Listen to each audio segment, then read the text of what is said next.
Hello everybody, Skin Deep Beauty Vlogger here. I hope you're all really well. Today I have got another Empties video, but this one is actually a makeup Empties, which is rare for me because I always do my Empties in sets of 10 products, and to finish up 10 makeup items or hit pan on 10 makeup items is, it's quite an achievement. People don't tend to go through their makeup that quickly. I know I certainly don't, and particularly because I've got quite the large collection and I'm trying to sort of mix up what I'm using quite a bit. I don't always go through products, like individual products, that quickly. I have included a couple that aren't quite Empties but that I've hit pan on because I call my Empties videos Project 10 Pan as well, to hint at that sort of 10 magic number. So I hope you won't mind that, but I certainly feel that I've been using these products for long enough to be able to... I feel like I've got hair on. But I certainly feel that I've been using these products for long enough that I've developed an opinion as to whether I like them or not and whether I would repurchase them. So, without further ado, let's get started. Well, because I was talking about those products that I've hit pan on, then I guess I'll start with them. And first up, I was really surprised to hit pan on the Revlon Nearly Naked powder. Mine's broken, but I never even used to use powder, but since I discovered this, and I will link my first impressions video of it down below, I've been converted. I use powder every day now to set my makeup. I can't believe that I wasn't doing that for so long. It really does make a difference, and I like this. You have to use a light hand. I mean, I certainly wouldn't use the powder puff that comes with it, because then you are going to get a cakey effect, because it has got a tint to it. It's a tinted powder. It's not translucent. But I love this. It's a really finely milled, good quality drugstore powder. I'm not sort of overly experienced in terms of powders. As I said, I never really used to use them, but I really like this one, and I will definitely be repurchasing it. I won't repurchase it just yet because, I mean, there's still a hell of a lot of product around there that I can be using. So I just wanted to throw that one in there because I have hit pan, which is exciting for me. I rarely hit pan on products and really didn't expect to hit pan on the powder.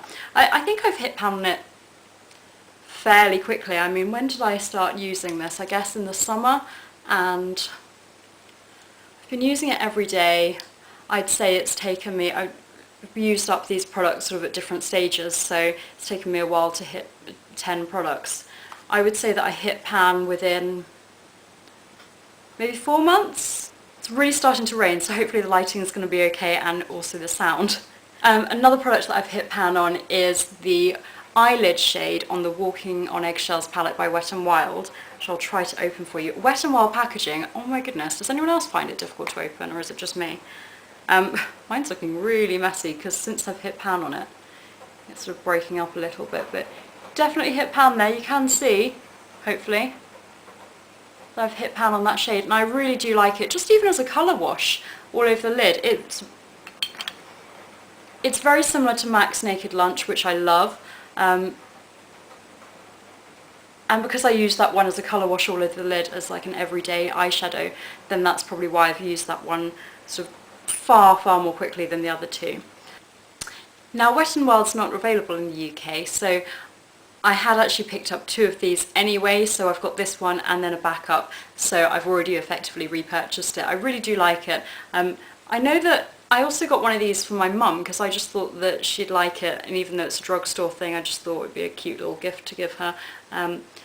And she actually likes these 2 shades but doesn't like the eyelid shade. She finds it too shimmery on her mature skin. So maybe we can do some sort of depotting deal where I guess just give her this one and then depot her eyelid shade into my Z palette or Z palette, but I sound ridiculous saying that. So we'll see, but really like this. I think it's a great product, really good quality eyeshadows and fantastic price. Packaging's pretty cheap and, as I said, difficult to open, but otherwise I think these are fantastic. American drugstore products are so good, and it's really annoying that there's so many of the brands that we can't get over here, and the brands that we can get, the products are so much more expensive. Anyway, don't get me started on that. I finished up an eyeliner. This is really pathetically small. This is by number 7. I like that it's got a smudger on one end and then a tiny little pencil at the other end, just a standard black liner. I like that this was quite creamy, and that's just one swatch and it's pretty pigmented. It's not as richly pigmented as some that I've tried. I mean, that's one swatch and it's certainly not fully opaque black to me. But yeah, I liked it. I liked that it was creamy, didn't drag on the eyes when I was applying it. but I don't know that I would repurchase it. I know that number 7 always has those vouchers, so you can get it pretty cheaply sometimes if you look out for those. But my favourite pencil liners are by NARS, which is obviously more expensive, but I really do love them. I find them very long wearing and just, I love them. So I would rather spend my money and get the ones that I know that I love, by either NARS for an everyday one, or if I want a really intense look, I'll go for my Too Faced eyeliner, which is almost like a gel eyeliner but in a pencil form. So I liked this, but I wouldn't repurchase it. I think it's so cute now that it's really tiny. So I liked this, but I don't know if I would repurchase it or not. I've got a ridiculous amount of eyeliners anyway, so certainly won't be repurchasing it anytime soon. But I know that a couple of my friends use this as well, so it's obviously a popular product. I just think it's so cute now. I kind of want to keep it just to look at it. No, I mustn't hoard. I'll look at the video if I want to see it. Oh, I forgot to say that I found it pretty long wearing on the lids. So when I say lids, I mean upper lash line, which is where I tend to apply my liner. Moving on to mascaras now. And I finished up quite a few mascaras. I didn't sort of finish them all up at once, but I had a bit of a clear out. And so I've got 4 mascaras to talk to you about, so I can do some quick mini reviews for you. First up is a mascara that used to be my favourite mascara of all time. It was like the only one that I ever used to buy. Quite an expensive one, so I don't know why I did that, but it is the Benefit Bad Gal, just the standard one, not the waterproof. I don't really go for waterproof mascaras. This has got a rather large natural bristle wand, and so it's really, really great for adding lots of volume. And I used to love this, but I just find that I've come across better formulas now, because the thing that I didn't like about this is that I would notice it starting to flake off onto sort of the tops of my cheeks throughout the day, and that sort of, I didn't really expect that from a high-priced mascara. And I also found that it dried out pretty quickly as well, but I did like it. I'm sure that it's one that I'll come back to because I loved it for so many years, but I won't be rushing out to repurchase it anytime soon. I have also previously tried the plum coloured one, which I thought would be flattering against my brown eyes, and I absolutely hated that. Because it sort of flakes off, it really just, it was kind of the wrong shade of plum. It didn't flatter my eyes, and then when it was flaking off, it just made me look really tired and almost ill. So don't get the plum one. This is just the standard black. I like it, but there's better mascaras out there. Another mascara that I used up is the Model's Own High Definer Lashed Up Volumizing Mascara. I quite like the bright pink packaging because it made it easy to find in a cluttered makeup bag such as mine. This is what the brush looked like. So it's a little bit short. I don't know if you can tell that. But again, a natural bristle wand, which I do tend to like. There's a full review of this on my blog, which I will link below. I quite liked this. It's sort of a very natural effect, so I certainly don't think that it lives up to the volumizing claims, and I really do go for a volumizing mascara. I like it when mascaras sort of give me that sort of volumized, thickened lashes, maybe a little bit of length, but I don't really go for sort of lengthening, defining mascaras quite so much. I tend to sort of like that very feminine, almost sort of smoky-eyed, fluttery effect. That's what I look for in a mascara. And I mean, this wasn't bad. It didn't clump or flake or, you know, smudge throughout the day, but it just didn't really deliver on those volumizing claims for me. But it was easy to remove and I quite liked that. But yeah, I probably wouldn't repurchase it. Again, nice enough, but there's nicer mascaras out there. I also used up the Sephora Outrageous Volume Mascara. Now, this I used up ages ago, and it's just taken me a long time to get to 10 products. I think that the tube of this is a little bit too clumpy and it took up too much room in my makeup bag. It's a plastic bristle brush for this one. And I found this to be quite a wet formula, but I did feel that this gave a very, very sort of almost false, I felt that this gave almost like a false lash effect because it really lengthened. It did add some volume, not sort of the sort of thick volume that I tend to prefer, and I think that's because it's a wetter formula as opposed to those dry ones where you can really build up the volume. But I did like it.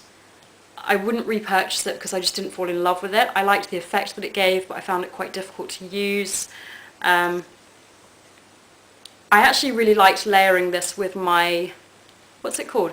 The YSL Shocking Faux Cils Mascara. I thought that the two layered together just gave a really fantastic false lash effect look, and it sort of satisfied all of those criteria that I would look for.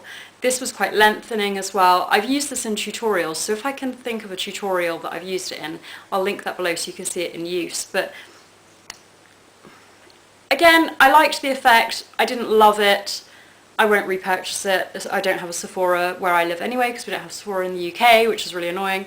But it just, I think it was quite expensive, and I don't think that it's worth the money. Being really negative with my mascara reviews, so let's finish up with one that I really did like and that I have already repurchased. And this is the Maybelline the Falsies Flared Volume Express Mascara. For some reason I kept the box to show you. Now, this is a curved natural bristle brush, and it's slightly sort of fanned out so you get the Falsies flared look. And that works for me because I apply my mascara like this, and then I flip over my wrist and I go like this. Now my friends watched me apply my mascara and they were like, what are you doing? Why are you not just going like this? I'm far too clumsy to do that. I would get mascara all over the bridge of my nose if I did that. But luckily I've got friends that point out that I apply mascara in perhaps a weird way, but it works for me. I'll never take myself too seriously with my friends. But because I apply my mascara by flipping over my wrist and going that way, it didn't bother me that the wand is sort of slightly thicker there to give out that flamed effect. But if you apply it like this, then you know that might not sort of get the full effects with the wand. I don't know if I'm explaining this very well, but I really like this. I've tried quite a few Maybelline mascaras, and so far I'd say that this is my favourite. I've tried the Rocket, which I hated. Loads of people love it, but I just didn't get on with it. I didn't like the Rocket because it leaves your lashes, you can feel it on your lashes, and it's sort of crispy. And I've also tried Mega Plush, which I like, and this one, and I've already repurchased it because I really, really like this one. I'm wearing it today with the repurchased one, so I'm going to zoom in so you can see.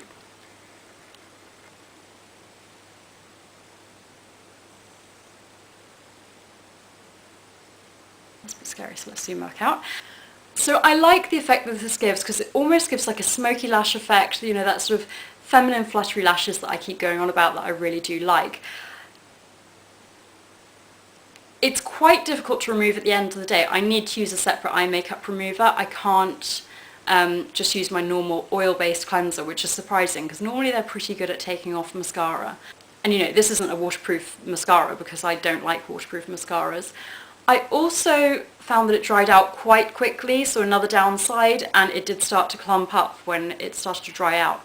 Again, that's unusual for me to not like it so much once it started to dry out because, well, I suppose I didn't like it because it was clumping up. But normally, especially with Maybelline mascaras, but with any mascara, I normally hate them to begin with, so I'll open them up, use it like the first day and be like, yeah, this is alright, but it's a bit wet for me, and then close it up. But I like my mascaras to have a slightly drier formula. But with this one, I preferred it when it was newer, so a bit weird. So kind of a downside there, but nonetheless I really like it, and it's pretty affordable. Maybelline's always on offer at the drugstore. It's even cheaper in the US, so it doesn't really bother me that it dried out quite quickly. And the other thing that's really good about this is that it holds a curl so well. And it's not like me to really notice that in a mascara, but with this one, my eyelashes still look sort of curled and wide, you know, my eyes look wide awake and bright even at the end of the day. So this is one of the best that I found for holding a curl all day long. Really, really like it and would recommend it. I haven't tried the non-flared Falsies, so maybe I'll check that one out next as well. I finished up a Clarins lipstick, and this is one of the Jolie Rouge lipsticks in the shade 733 Fig. And this is a really comfortable lipstick formula. You can see that I've completely finished it up. And it was a sort of My Lips But Better wearable neutral, which I think is why I used it up. It's rare for me to finish up a lipstick in terms of a traditional lipstick formula, but I did like the colour. I have plenty of lipsticks, so I probably won't be rushing out to repurchase this just yet, but I did like it and I would recommend it. Lipsticks that I do go through really quickly on repeat are the Revlon Lip Butters, so I'm counting this as one because it's the same shade. This is the shade number 25, Peach Parfait. Love Revlon Lip Butters. I don't know if I'll ever do a makeup empties without mentioning a Revlon Lip Butter because I use these pretty much every day. There's some days that I don't, but They feature very heavily in my makeup routine because I just love them. They're my favourite lipstick formula, not just at the drugstore but high end as well. They're just so easy to wear. You just sort of don't need to use a mirror, just slick them on. They're hydrating, they're pretty pigmented, so it still looks like you're wearing a lipstick. These ones in Peach Parfait, they've got that sort of gritty glitter texture, but it doesn't bother me. They're very, very pretty. I wore this pretty much every day in the summer, and even going into winter I think it looked very pretty with a look that I was wearing with MAC patina, bit of black eyeliner, just pencil liner, lashings of mascara, and then this, and it looked really, really pretty even in sort of autumn as well. So really, really love this. I've already repurchased it. Love Revlon Lip Butters. And last but not least is another product that I can't get over here, so I don't think I'll repurchase it. Even if I could, I don't know if I would. But it's the Sephora Cooling Cover Stick Concealer. This is their own brand, and it's in the shade Claire. I think I got this in France. It's just a very, very waxy, thick cover-up. I mean, it's effective at covering spots, but I just prefer something a bit creamier. So I wouldn't repurchase it. I found it a bit difficult to blend, but overall I did like it. I still have one of these in the green shade to counteract redness, so I obviously don't mind it, but it's not something I'd repurchase. I hope that you found this video useful. Do let me know if you've tried any of these products, particularly the mascaras, and what you thought of them. I know everybody likes different things when it comes to mascara, so I'd be interested to hear your thoughts. If you've enjoyed this and you're not already subscribed, then please do so. There's a button just below, and I will see you all soon. Thank you so much for watching. Bye!